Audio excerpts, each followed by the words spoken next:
Hello दोस्तों, मैं हूं रिंकेश जैन। स्वागत है आपका अपने चैनल नौकरी प्लस क्लासेस पर। तो दोस्तों, आज मैं आपको ज्योग्राफी की क्लास 5 कराऊंगा, जिसमें आज मैं आपको बताऊंगा सिंधु नदी के बारे में और उसकी सहायक नदियों के बारे में। अच्छी तरह से हम इसे जानेंगे। तो स्टार्ट करते हैं बिना टाइम वेस्ट किए। अगर आप मेरे चैनल पर नए हैं तो प्लीज़ मेरे चैनल को सब्सक्राइब कर लेना और बेल आइकन को प्रेस कर लेना, जिससे कि मेरी आने वाली वीडियो का नोटिफिकेशन आपको सबसे पहले मिल सके। तो स्टार्ट करते हैं। तो देखो, भारत की नदियों का अपवाह तंत्र, पहले ही जानते हैं अपवाह तंत्र क्या होता है। तो दोस्तों, अपवाह तंत्र कुछ नहीं होता। एक नदी होती है और उसकी सहायक नदियां होती हैं। जैसे कि ये मेन नदी हो गई है ना, ये मेन नदी हो गई और मेन नदी की सहायक नदियां हो गई। तो इस पूरी की पूरी व्यवस्था को ही अपवाह तंत्र कहते हैं। नदी और उसकी सहायक नदियों की व्यवस्था को अपवाह तंत्र कहते हैं। इसे याद रखेंगे, ठीक है। तो भारत की नदियों का अपवाह तंत्र, तो भारत की नदियों के अपवाह तंत्र को हमने दो भागों में डिवाइड कर लिया है। कौन कौन से? एक हिमालय से निकलने वाली नदियां होती हैं और एक प्रायद्वीप से निकलने वाली, ठीक है। तो हिमालय की नदियों का अपवाह तंत्र और प्रायद्वीपीय नदियों का अपवाह तंत्र, ठीक है। तो इस तरह से हमने डिवाइड कर लिया। आज जो हम पढ़ेंगे वो पढ़ेंगे हिमालय की नदियों का अपवाह तंत्र। तो देखो, तो ये है हिमालय की नदियों का अपवाह तंत्र। तो हिमालय की नदियों के अपवाह तंत्र को भी हमने तीन भागों में विभाजित कर लिया है। पहला हो गया सिंधु नदी का अपवाह तंत्र, है ना, सिंधु नदी का। दूसरा गंगा नदी का अपवाह तंत्र। तीसरा होता है ब्रह्मपुत्र नदी का अपवाह तंत्र। जो आज की हमारी क्लास है वो है सिंधु नदी से।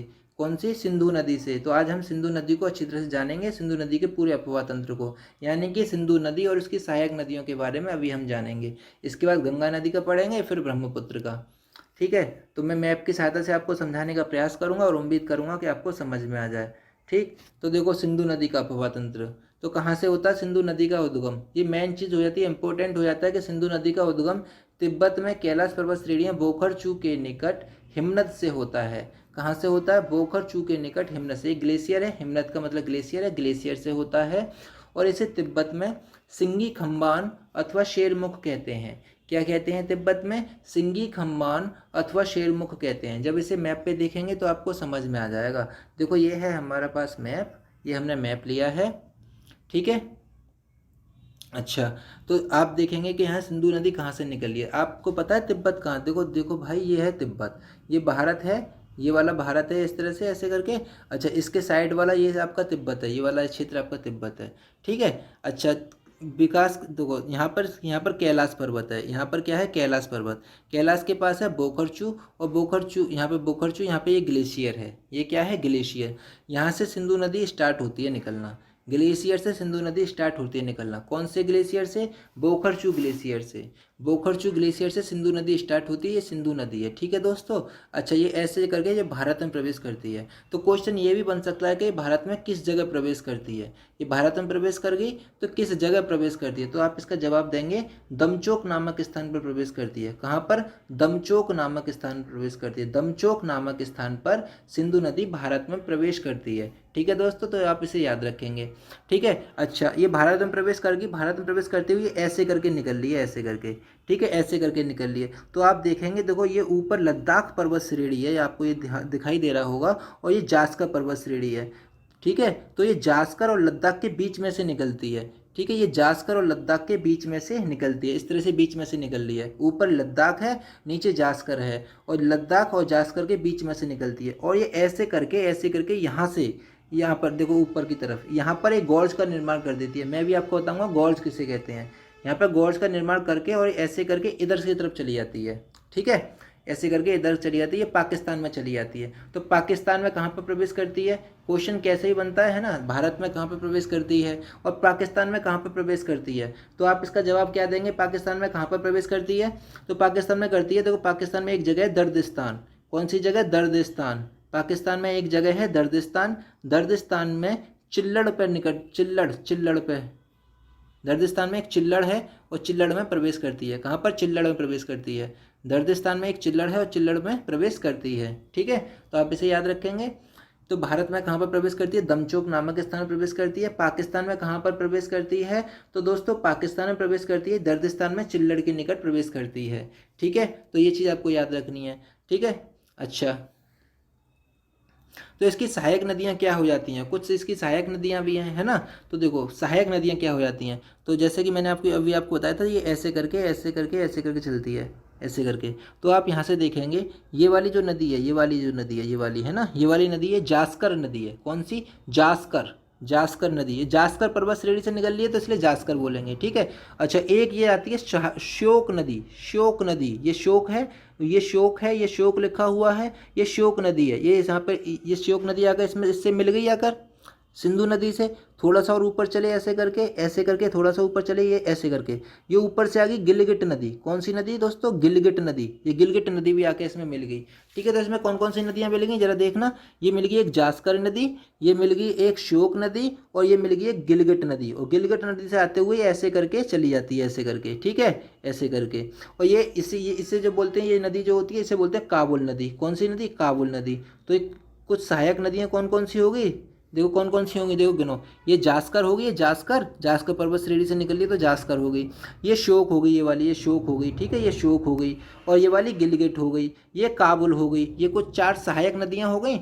अच्छा, सहायक। और इसके अलावा ये पंच नदी होती हैं, पंच नदी। जो भारत की पंच नदी कौन कौन सी? देखो, ये चिनाब है ना, ये चिनाब हो गया, ये झेलम हो गया, रावी हो गई, इस तरह से है ना, रावी हो गई, सतलज हो गई। और इसके अलावा एक और है, ये ब्यास नदी, ब्यास नदी। कौन सी नदी? ब्यास नदी, ठीक है। तो ये 5 नदी, ये भारत की 5 नदी आकर ये सिंधु नदी में प्रवेश करती हैं, ठीक है, जो कि भारत से होकर चलती हैं, भारत से में चलती हैं, ठीक है। तो ये पंच नदी कौन सी? झेलम, चिनाब, रावी, व्यास और सतलज नदी। रावी, व्यास और सतलज नदी ये सिंधु नदी में, ये सिंधु नदी की सहायक नदियां हो जाती हैं, सिंधु नदी की सहायक नदियां होती हैं। तो कौन कौन सी? अभी हमने देखा था जास्कर, ठीक है।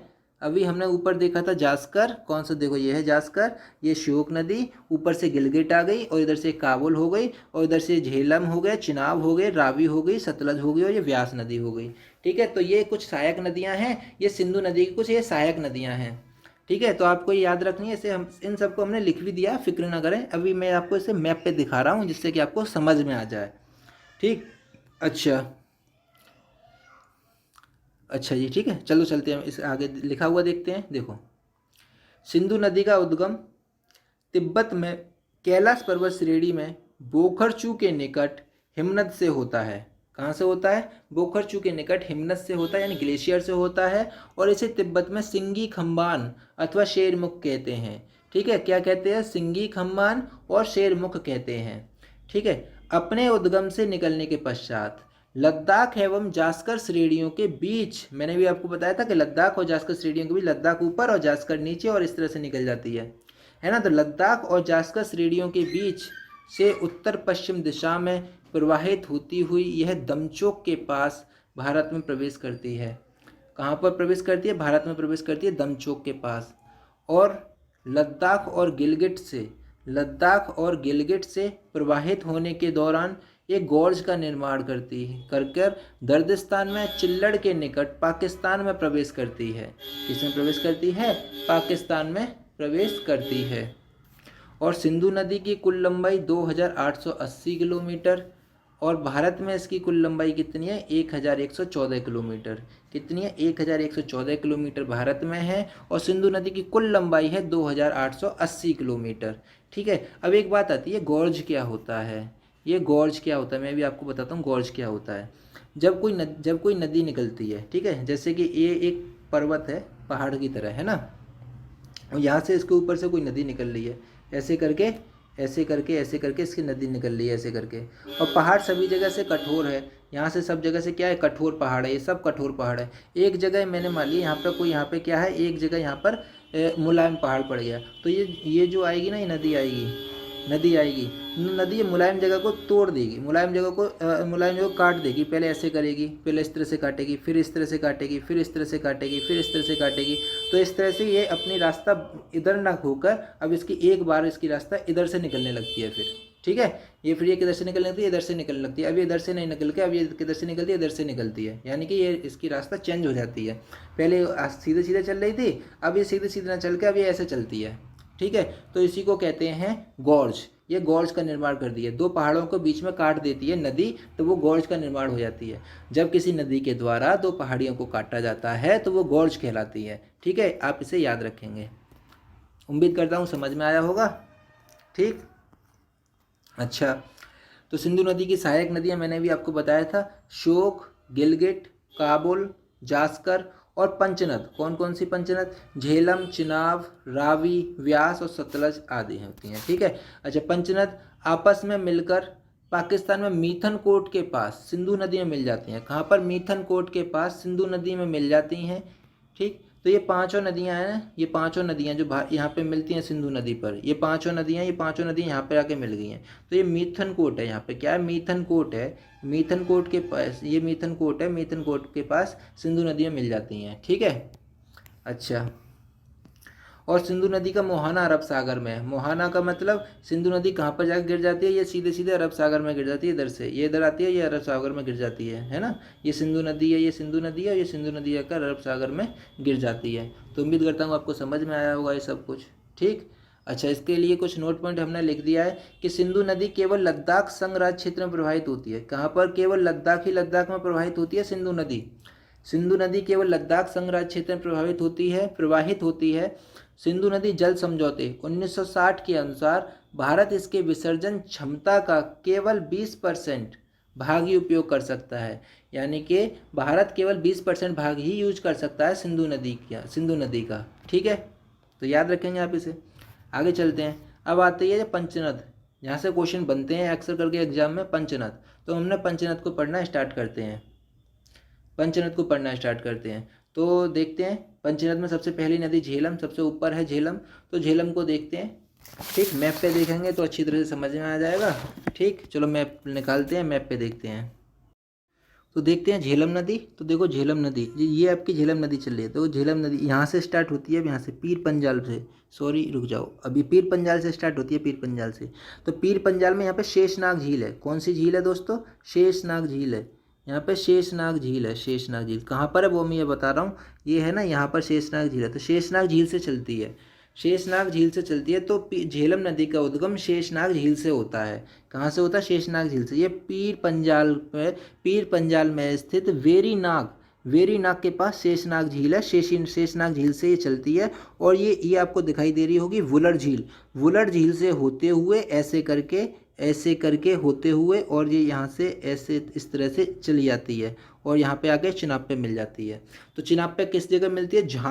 जहांग एक जगह है, जहांग में आकर चिनाब पे मिल जाती है। कहाँ पर? जहांग में आकर, यहाँ पर ये एक जगह है जहांग में आकर चिनाब पे मिल जाती है। तो कहाँ से होती? देखो झेलम नदी का उद्गम कहाँ से होता है? शेषनाग झील से होता है, जो कि पीर पंजाल के पास स्थित है।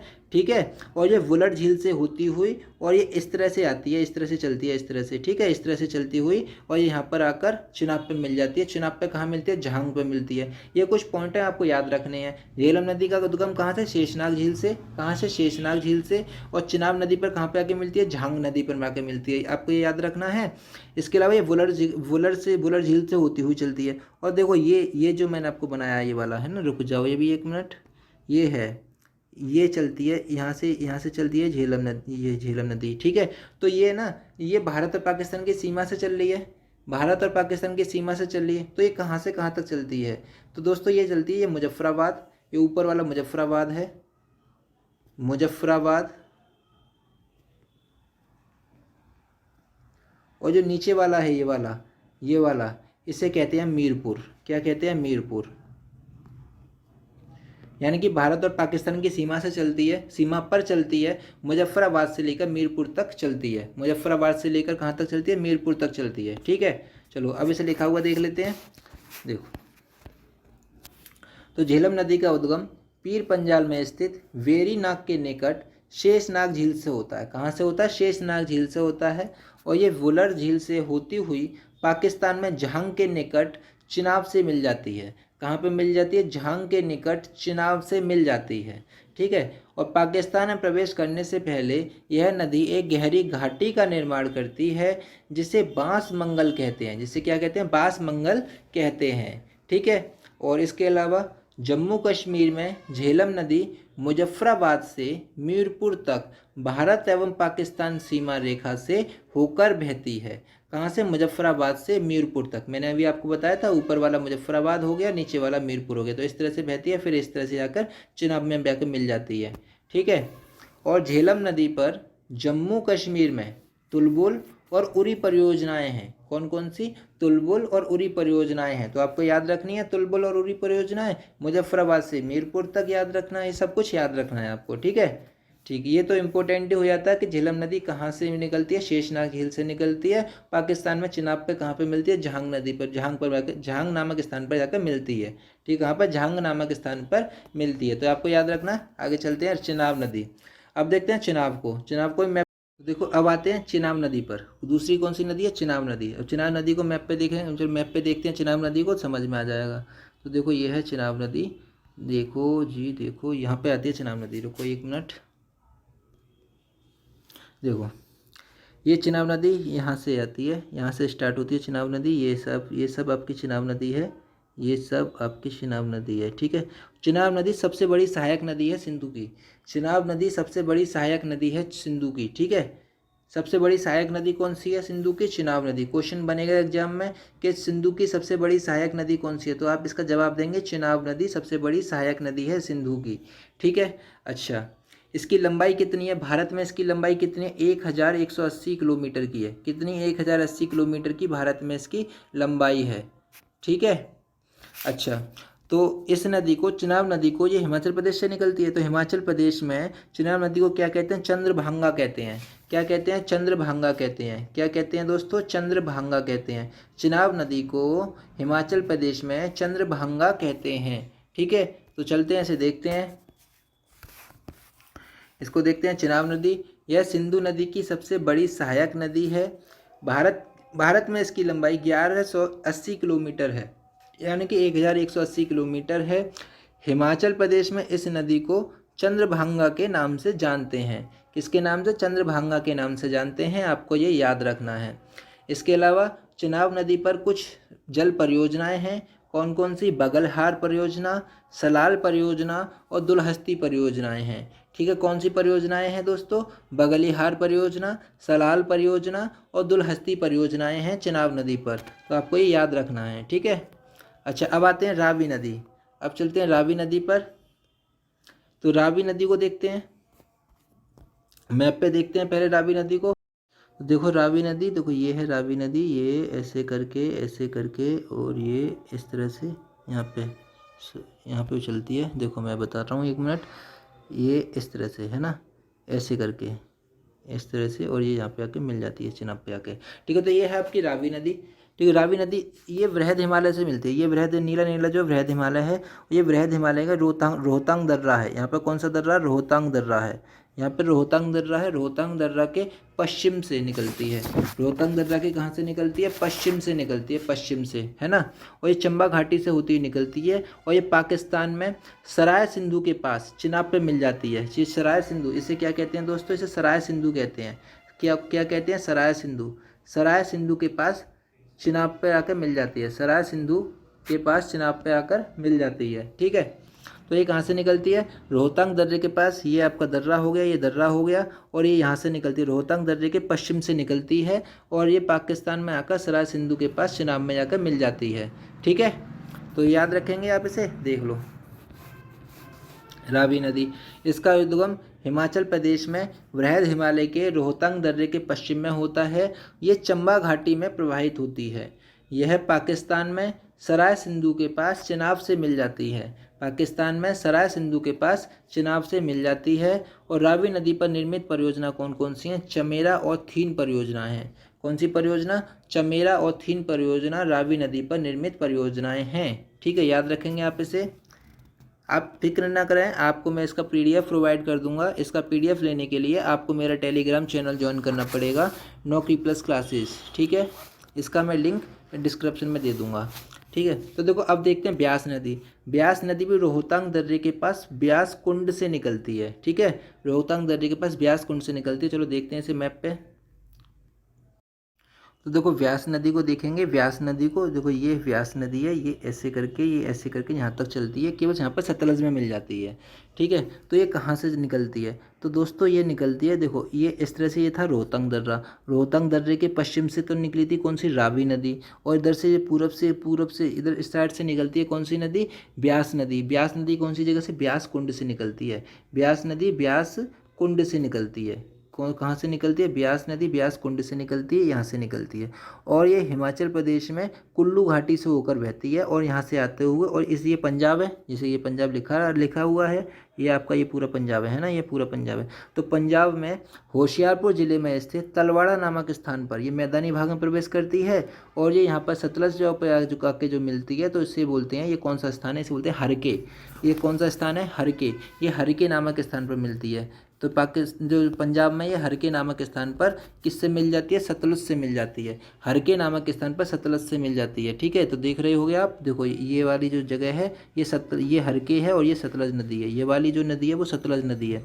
ऊपर से जो आ रही है व्यास नदी आ रही है, व्यास नदी आ रही है, सतलज पे आकर मिल रही है। किस पे मिल रही है, सतलज पे आकर मिल रही है। जगह का नाम क्या है, जगह का नाम है हरके। जगह का नाम क्या है, हरके, हरके। ठीक है, और यहीं पर हरके बैराज का निर्माण किया गया है। और यहीं पर इसका किसका निर्माण किया गया है, इस मिलन के स्थान पर ही यहाँ पर हरके बैराज का निर्माण किया गया है। हरके बैराज का निर्माण किया गया है। और यहीं से ही भारत की सबसे बड़ी नहर इंदिरा गांधी नहर का निर्माण किया गया है, जो कि ये है। यहीं से ही हरके बैराज से ही भारत की सबसे बड़ी नहर इंदिरा गांधी नहर का निर्माण किया गया है। ठीक है, जो कि सिंचाई के लिए काफ़ी अधिक यूजफुल है। तो ये पंचनद में से भारत की ऐसी एकमात्र नदी है जिसका प्रवाह केवल भारत में ही है। आप देख रहे होंगे, जिसका प्रवाह केवल भारत में ही है। ठीक है, देखो मैं बता देता हूँ कहाँ से कहाँ तक है, फिर से बता देता हूँ। देखो यहाँ से निकल के और ये यहाँ पे आके मिल जाती है, ये ऐसे करके यहाँ पे आके मिल जाती है। तो भारत में ही है, भारत से जब बाहर तो जा नहीं रही है। ठीक है, तो इसका प्रवाह केवल भारत में ही है। ठीक है, अच्छा अब आते हैं, तो इसे लिखा हुआ देख लेते हैं ब्यास नदी को। तो यह रोहतांग दर्रे के पास व्यास कुंड से निकलती है। यह हिमाचल प्रदेश के कुल्लू घाटी से प्रवाहित होती है। पंजाब के होशियारपुर ज़िले में स्थित तलवाड़ा नामक स्थान पर यह मैदानी भाग में प्रवेश करती है। और यह हरके नामक स्थान पर सतलुज से मिलती है, मैंने आपको बताया था। और इनके मिलन स्थान पर ही हरके बैराज का निर्माण किया गया है। किसका, हरके बैराज का निर्माण किया गया है। और हरके बैराज से ही इंदिरा गांधी नहर, जो कि भारत की सबसे लंबी नहर है, का निर्माण सिंचाई के उद्देश्य से किया गया है। और यह पंचनद की एकमात्र ऐसी नदी है जिसका प्रवाह केवल भारत में है। ठीक है, तो जो हमने मैप पे बताया था वो सब का सब हमने यहाँ पे लिख भी दिया है, आपको कंफ्यूज होने की कोई ज़रूरत नहीं है। इसके अलावा अब आती है लास्ट है सतलुज नदी। कौन सी, सतलुज नदी। तो सतलुज नदी को मैप पे देखते हैं। ठीक है, सतलुज नदी को मैप पे देखते हैं। तो देखो सतलुज नदी का निर्माण कहाँ से निकली है सतलुज नदी। तो देखो ये राकस झील, ये राकसताल झील बोलते हैं इसे, यहाँ से तिब्बत में है एक राकसताल झील। तो राकसताल झील से निकलती है, कहाँ से निकलती है, तिब्बत की राकसताल झील से निकलती है, जिसे तिब्बत में लॉकचेन खम्बाब के नाम से जानते हैं। जिसे तिब्बत में लॉकचेन खम्बाब के नाम से जानते हैं। लॉकचेन खम्बाब के नाम से जानते हैं, खम्बाब के नाम से जानते हैं। ठीक है, तो ये कहाँ से निकलती है, राकसतेल, तिब्बत की राकसतेल झील से निकलती है। और इसे तिब्बत में किस नाम से जानते हैं, लॉकचेन खम्बाब के नाम से जानते हैं। ठीक है, ये याद रखना है आपको। और ये भारत में शिपकीला दर्रा से होते हुए प्रवेश कर जाती है। ये ऊपर नहीं है, इधर नीचे आएगी। ये भारत में यहाँ पे शिपकीला दर्रा है, शिपकीला दर्रा से होते हुए भारत में प्रवेश कर जाती है। ठीक है, शिपकीला दर्रा से होते हुए भारत में, और ये ऐसे करके यहाँ से ऐसे करके आ जाती है। और इस तरह से ये इस तरह से चल जाती है ना। फिर ये चलती है ऐसे करके और फिर इस तरह से यहाँ पे सतलज आकर चिनाब पर आकर मिल जाती है। ठीक है, इस तरह से मिलती है। तो कहाँ से निकली है, राकसताल झील से निकली। राकसताल झील से निकली, भारत में शिपकीला दर्रा से होते हुए प्रवेश कर गई। और ये यहाँ पर हरके नामक स्थान पर व्यास से मिल जाती है और ये इस तरह से यहाँ पर निकल जाती है। तो ये भी नदी ऐसी है जो कि भारत और पाकिस्तान की सीमा से होकर बहती है। तो कहाँ से कहाँ तक बहती है इसे देख लेते हैं। ये फिरोजपुर से लेकर ये कहाँ से कहाँ तक बहती है, आप ये देख रहे होंगे। देखो ये वाला पॉइंट, रुको ये वाला पॉइंट, अरे रुको यार, ये वाला पॉइंट और ये वाला पॉइंट है ना। अच्छा, तो यहाँ से यहाँ तक आके बहती है। ये भारत पाकिस्तान की सीमा से कहाँ तक बहती है, तो फिरोजपुर से लेकर